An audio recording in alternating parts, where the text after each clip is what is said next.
Yeah, so my experience working with local institutions is mainly through ANAPRI, and that experience goes back almost a decade now to the early stages of the development of the ANAPRI network. And in its infancy, when it was just sort of thinking through what its membership would be and what its mission and objectives would be. So we watched that evolution happen over a period of 4 or 5 years.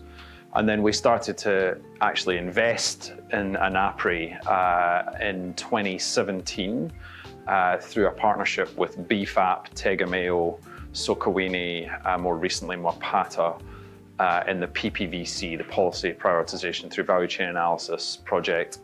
And part of the reason we invested in that subset of ANAPRI centres was because one day we hope to invest in ANAPRI as a full network. And that day came in late 2022 with the second phase of PPVC. And that's what we're doing today, is investing in primarily that localisation via the PPVC project. So the challenges and lessons are around capacity development, right? So we wanted to give ANAPRI the opportunity to develop and deploy very advanced analytical tools for supporting government efforts to prioritise the right policies, value chains and investments for driving food system transformation. And now that's easy to say, but very difficult to do in practice. So we know that these think tanks require capacity strengthening in order to access these tools, develop the skills to contextualize them, deploy them to inform policy prioritization. So we know that that takes time.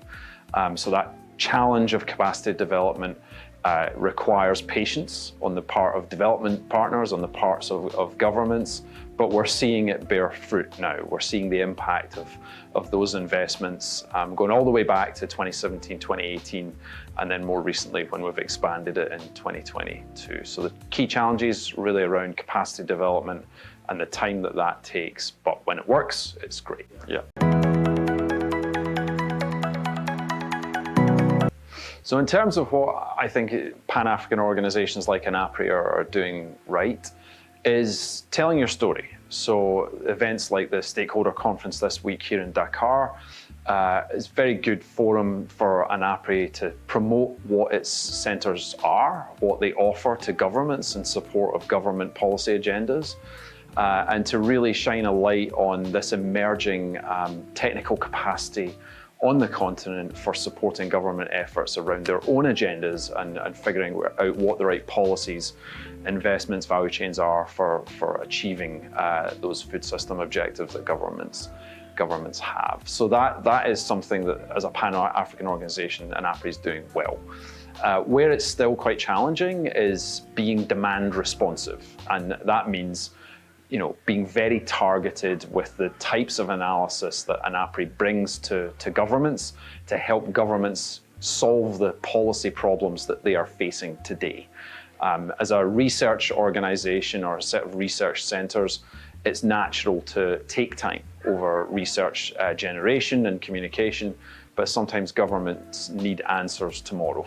They need to make budget decisions, they need to make trade policy decisions, they need to make decisions around subsidies very quickly indeed. So being more demand responsive, being more targeted with the types of analytics that are brought to the table, that's where Pan-African organisations like ANAPRI can really add value. The ways that an organisation like ANAPRI can position itself to better attract resources is to really be a service provider. So respond to government requests, government demand. At times there will be demand coming from the development partners. So, sometimes we will call upon ANAPRI partners, USAID will call on ANAPRI partners to inform decisions that we need to take as a development organisation. But the real reason we're investing in ANAPRI is to enable the centres to be responsive to government demand. That's where the priority lies in terms of that analytical capacity.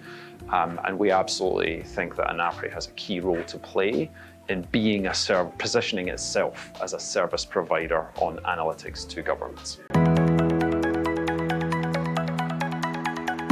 Sure. So the Gates Foundation approaches strengthening of local partners and a localization of the policy agenda through technical training, multiple convenings over the last couple of years through PPVC, which I've had the privilege of attending some of them, to really enable access for ANAPRI Centre members to the most advanced analytical tools that are in the world and the best people in the world.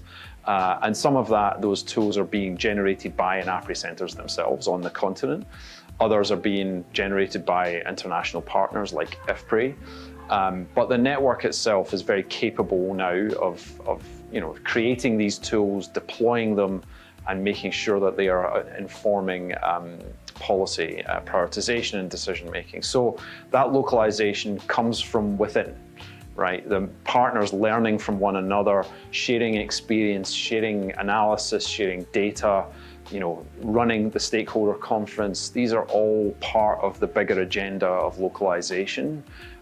International partners will still be required. It requires an ecosystem of partners, but increasingly we hope to see the generation of better policy analysis, better policy recommendations coming from local partners, and that means the likes of ANAPRI. ANAPRI, advancing Africa's agriculture through policy research and influence.